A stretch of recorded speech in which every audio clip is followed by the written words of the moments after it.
guys, yes. Welcome to Box Football, and I got a very, very big smile on my face because the train keeps on rolling, Jack. The train constantly keeps on rolling in Arsenal. Yep. I've just went to White Hart Lane and beaten Tottenham for the first time at home since 2002 in the league. No, since 2020, no, 2014 in the league, doing a double.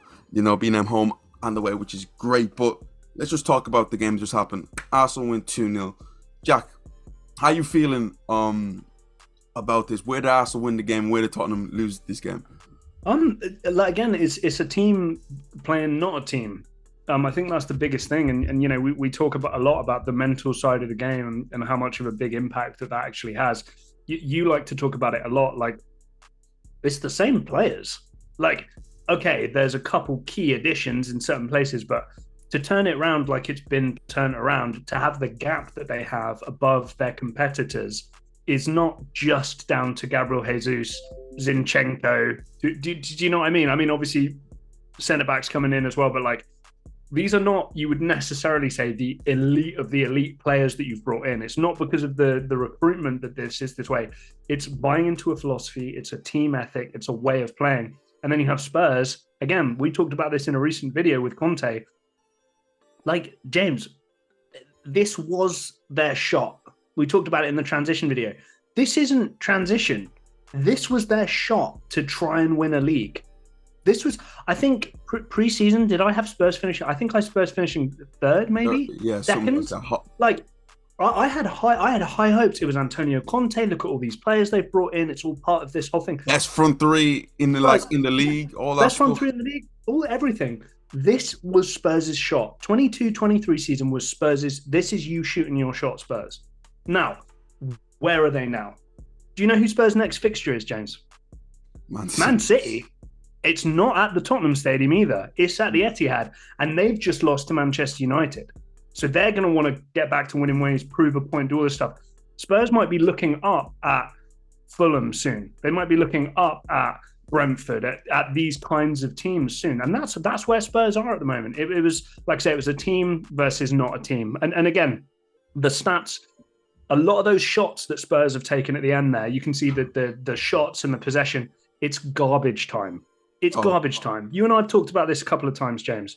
I don't want to see you kick into gear, create chances and have shots on goal when you're 2-0 down. I don't want to see it.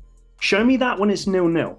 Show me that when you're 1-0 down. When you're 2-0 down, I don't want to see this. Oh man, the stats should have had us probably winning the game. It's like, well, no, it shouldn't have. It's not the same. If anybody would have watched the game, especially that first half, Jack, that was the easiest that's the best display I've ever seen from Arsenal at White Hart Lane, but that's the easiest 45 minutes I think we've probably had all season, Jack. It was ridiculous. Don't get into it. We were fantastic, but you mentioned certain things here, and I'm not the biggest fan of talking about passion, aggression, all that sort of stuff there. But at the end of the day, it is a derby. People say form goes out of the window in the derby, all that sort of stuff. You're expecting Spurs to come out flying, the crowd going, Conte going mad. We didn't see that. Arsenal controlled this from minute one to the end. And even like second half, I felt it was controlled to a certain point. Yes, we can talk about Hugo Lloris's mistake. Does it change the game? Of course it does, a little bit. But before that, Jack, Arsenal was still in control. A goal was going to come from somehow, some way. The way Tottenham set up, Jack, is there for Arsenal to kill to kill them. The fact that, okay, you have a striker like Harry Kane. The one thing that you need to do with Harry Kane is not isolate him. You need players like around him. And then the difference is that Arsenal were able to expand the pitch and make it as difficult for Tottenham to win the ball. Yeah, and think about it, when they did win the ball, and let's say the ball goes into Harry Kane, because they're so deep, yeah, the transition takes too long, and Arsenal are already back in shape. And it's easy. It's very, very easy for people to talk. I'm gonna listen to a lot of Tottenham fans mentioning the board, Levy. Oh no. Look at the game. Watch the game. Watch what you see in that football game. The first thing we'll look at is your manager. Right. Yeah, because what I just seen out there is a negative manager in that certain situation here where you got players like, right, I get it, Bentancur wasn't playing, but they got their Kulusevski, they Right. got their Son in there, they got their Harry Kane in there. It's all set up. Arsenal push forward. Yeah, you know the way how Tottenham like to hit teams on the counter attack. It was all there for them, and your manager in the way he set up cost you in that game. If I'm being And truthfully James, honest. not to be disrespectful, I would still take every single member of that Spurs front three. Maybe a bit of a coin toss with Saka for either Son or Kulusevski, maybe because Saka's playing nice football. But I would take that Spurs front three over Arsenal's front three. Now, 100%. Arsenal are playing a lot better because it's a team and it's got all those positives that you're talking about there. But James, the fact that that is the case, right? It makes it even more of a crying shame with somebody of the capabilities of Antonio Conte that he doesn't go, guys, what are you doing? Have faith, have confidence, go play, exploit the defense. Thank you, Jack. People, Spurs fans are going to mention, oh, they're going to point out individual players, Doherty there, and all. I'm like, listen, you can still help. He can still help the team be successful. And looking 100%. at this individual game, you have to look at your manager and ask you, has he set us up to succeed, to be aggressive against Arsenal? And that's a no-no. Now, if you're Tottenham, why am I Tottenham fan? Why am I getting angry about Tottenham? I don't want to hear that. Let's talk about the league leaders, Jack. Let's talk about Arsenal. No, I don't want to. You talk about Arsenal. I'll go second this time. Jack, they're doing it to me, Jack. They're making me Jack, I genuinely believe that Arsenal can go all the way. And Jack, you know how negative I am with Jack. I know. Going into this game, you picked them to lose. Exactly. You know how negative I am with Arsenal. Yeah. Because I've seen pain. I know. Jack, as much as I picked them to lose, I was just, feeling a certain type of way. Deep down, I wasn't scared going to Tottenham. We have Manchester United next week, Jack. Manchester United. I am not scared going to that game. I believe in this team. What Arteta has created is, let's be truthfully honest, individuals, got some decent individuals there, but not the greatest of individuals, but he's turned these guys into a well-oiled machine, Jack. Leicester City. Were Leicester City technically, tactically, physically, mentally, emotionally, whatever, the best team you've ever seen? Absolutely not. But the ethos, the way of playing, the like I say, the aura is what's been built. Now, you basically have kind of a Leicester City kind of teamsmanship and aura at Arsenal, but then you have quality of Martin Odegaard, you have Bukayo Saka, you have Saliba, you have Ramsdale, you have all these names and these traits to carry it even further. But in Jack, like Leicester City control games without having the ball. We're controlling games with the ball and dominating teams. And I don't mean that in the way, where you listen to a football fan, man, we dominated that game, but they had like one chance throughout the whole game, and they had barely the ball. Jack, we were in control for the first like 45 minutes. Partey is looking like a Rolls Royce out there, Jack. He bossed that from minute one. Like Jack, Brandon Xhaka filling in that half space is brilliant. Odegaard pulling in the strict picking up pockets. Eddie should have scored today, but he worked extremely hard. I felt Martinelli was a bit poor. I wanted a bit more from Saka going forward, especially in the second half. But first half, he was good. Defensively, Jack. Yes, sometimes we are a bit complacent, but we're strong.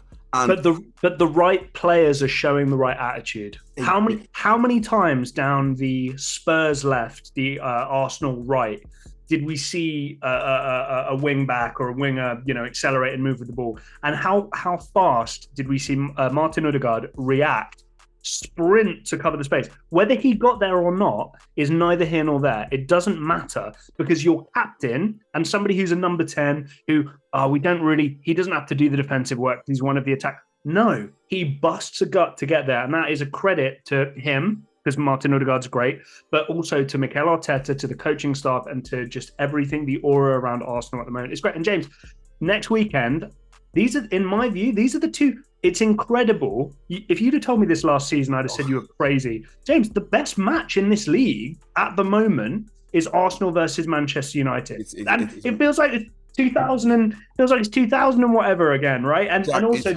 the beauty as well. Beauty. Arsenal had a bad start to the season, right? Yeah. And they lost to who in this kind of bigger fashion. Manchester United beat Arsenal. This whole arc of Arsenal and how they've turned it around and they're just winning games, winning games.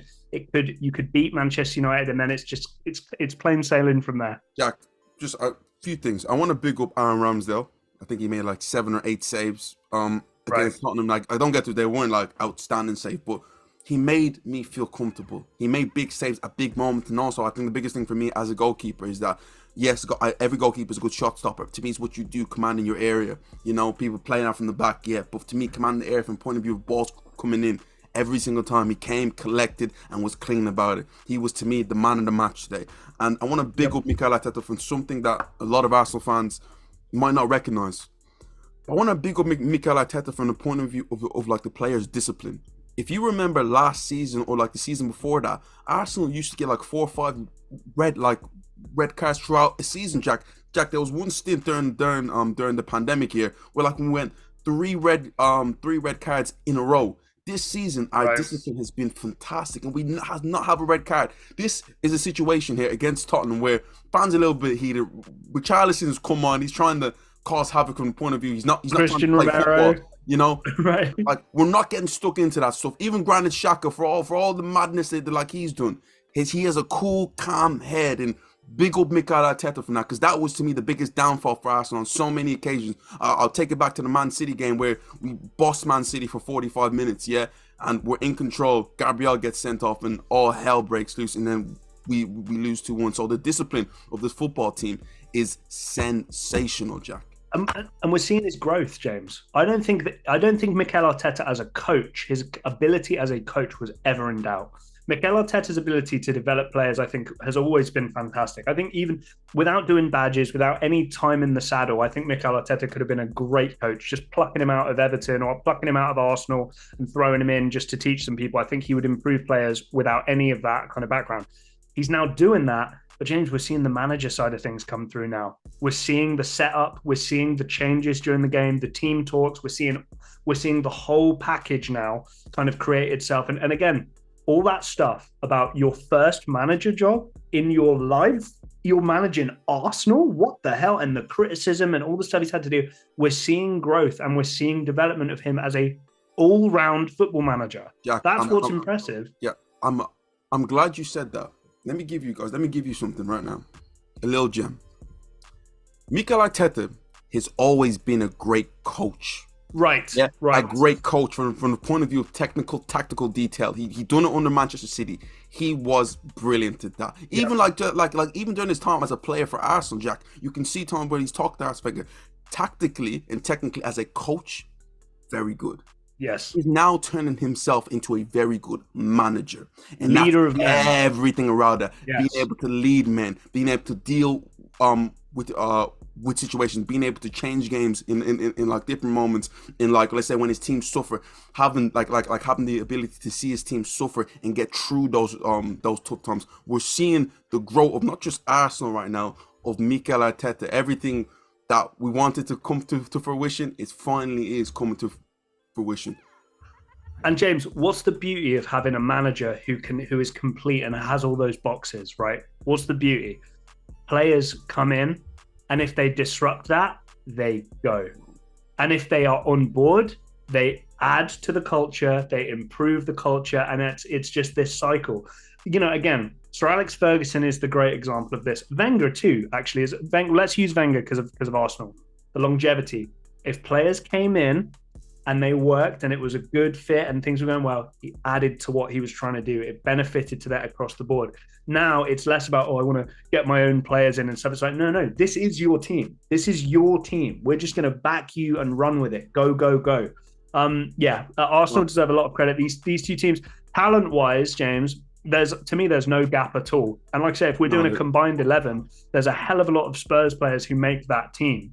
But again, it's the other stuff. It's, talent only gets you so far. It's everything else that Arsenal just have going for them at the moment. Let's kind of finish this here, but I just want a big thing for Arsenal. Just because we win today, that doesn't mean that we should not sign in January.